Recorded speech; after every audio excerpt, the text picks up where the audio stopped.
नमस्कार दोस्तों। कुछ दिन पहले अमित शाह गए थे पश्चिम बंगाल में। बीरभूम जिले में उन्होंने एक कार्यक्रम को संबोधित किया था, एक जनसभा भी वहाँ पर उन्होंने संबोधित की थी। और उस कार्यक्रम में अमित शाह ने ये कह दिया था कि इस बार पश्चिम बंगाल की 42 में से 35 लोकसभा सीटें जीतने का लक्ष्य बीजेपी के कार्यकर्ताओं को सामने रखकर चलना है और हम उस हिसाब से काम करेंगे। उस समय लोगों को ऐसा लगा था कि यार अमित शाह ने ऐसे ही कह दिया है, 45 में से 42 में से 35 लोकसभा सीटें जीतना आसान नहीं होता। हालांकि बीजेपी के पास से 18 सांसद हैं, लेकिन अब जो अमित शाह की एक्टिविटी पश्चिम बंगाल को लेकर चल रही है, उनसे ये स्पष्ट होने लगा है कि अमित शाह बहुत सीरियस थे और सीरियस हैं। अब ये सुनने में आ रहा है कि अमित शाह लोकसभा चुनाव होने तक लगातार पश्चिम बंगाल जाते रहेंगे, एक के बाद एक कार्यक्रमों में हिस्सा लेते रहेंगे, जनसभाओं को संबोधित करते रहेंगे, जनता से कनेक्ट करेंगे और साथ ही ये जानने की कोशिश करेंगे कि किस लोकसभा सीट पर किसको प्रत्याशी बनाया जाए कि वो सीट को जिता सके। नरेंद्र मोदी अलग दिशा में चल रहे हैं। नरेंद्र मोदी केरल में और साउथ में कोशिश कर रहे हैं बीजेपी की प्रेजेंस बढ़ाने की, और अमित शाह ने पूरा नॉर्थ ईस्ट कवर कर लिया है। केवल पश्चिम बंगाल ऐसा बचा है जहां पर बीजेपी अभी उस स्थिति में डोमिनेट नहीं कर पा रही है। असम में लगातार दूसरी बार बीजेपी ने सरकार बनाई ही है, और अब पश्चिम बंगाल नॉर्थ ईस्ट में एक ऐसा स्टेट बचता है जिसका लक्ष्य लेकर बीजेपी चल रही है। 2021 के विधानसभा चुनाव जब हुए थे तो उस समय अमित शाह ने नारा दिया था कि अब की बार 200 पार, लेकिन बीजेपी की 77 सीटें वहां पर आई थी।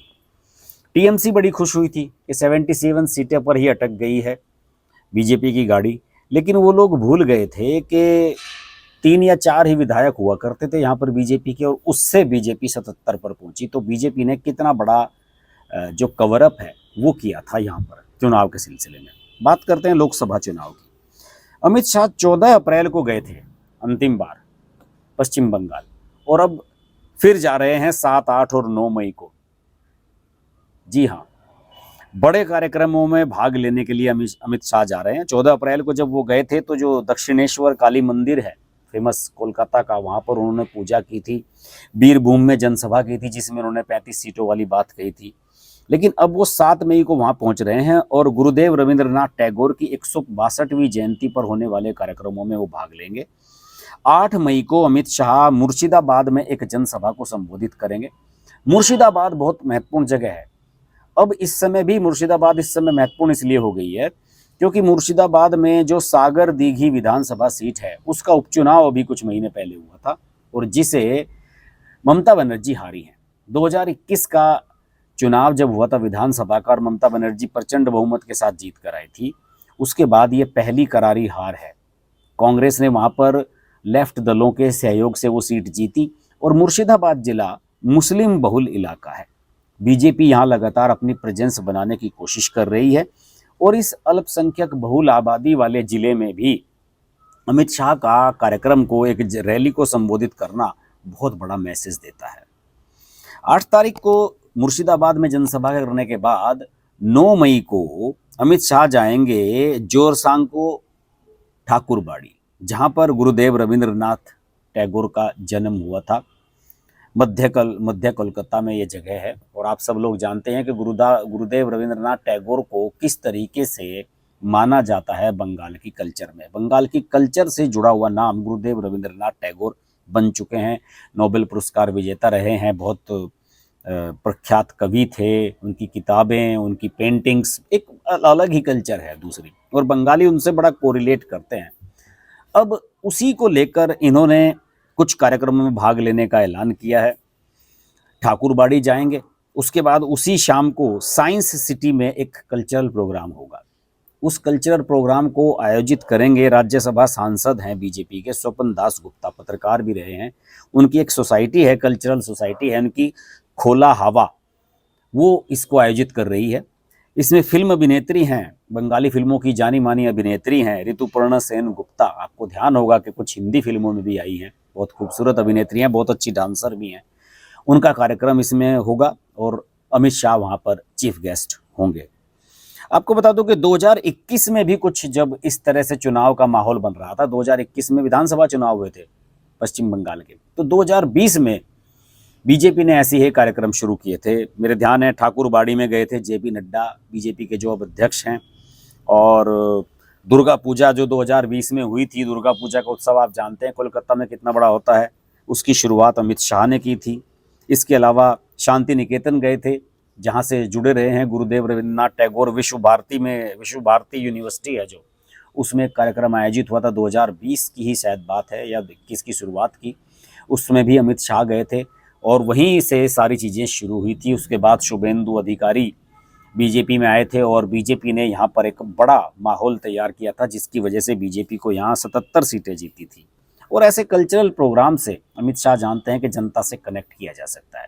अभी नरेंद्र मोदी केरल के कोच्चि में गए थे, वहाँ एक युवम नाम से कार्यक्रम आयोजित किया गया, जिसमें बहुत सारे युवाओं को 20,000 युवाओं को बुलाया गया था। और नरेंद्र मोदी जानते हैं कि युवाओं से आप कनेक्ट कर लेते हैं तो फिर आप सब लोगों से कनेक्ट हो जाते हैं। युवा हर घर की एनर्जी होती है, हर घर का एक सोर्स होता है। और इसी तरह के कल्चरल प्रोग्राम के माध्यमों से नरेंद्र मोदी और अमित शाह ये सब कुछ अभियान अपने चलाए रखते हैं। देखिए, नरेंद्र मोदी योजना बनाते हैं और उसे अमल में लाना अमित शाह का काम है। अमित शाह तन मन धन से उसमें जुट जाते हैं। अभी पश्चिम बंगाल को लेकर एक बहुत बड़ा डेवलपमेंट चल रहा है। आपको याद होगा कि जो बीरभूम जिला है यहाँ का, बीरभूम के यहाँ के जो अध्यक्ष थे टीएमसी के अनुव्रत मंडल, उन्हें पिछले साल ईडी ने 11 अगस्त को गिरफ्तार किया था। जो यहाँ पर पशु तस्करी का मामला है, उसमें मनी लॉन्ड्रिंग की जांच ईडी कर रही है और वो 11 अगस्त से पिछले साल से जेल में है। कल शाम यानी कि बुधवार की शाम को उनकी बेटी सुकन्या को भी अरेस्ट किया है ईडी ने। सुकन्या को बार बार समन किया जा रहा था पिछले साल अक्टूबर से अब तक। अक्टूबर में, फिर फरवरी में, फिर मार्च में 3 बार समन किया गया था कि आप अपना बयान दर्ज कराएं, लेकिन वो आ नहीं रही थी। कल उनसे लंबी पूछताछ की गई दिल्ली में और उसके बाद सुकन्या को अरेस्ट कर लिया गया। हालांकि इसे लेकर बीजेपी में और टीएमसी में हमलेबाजी शुरू हो गई है।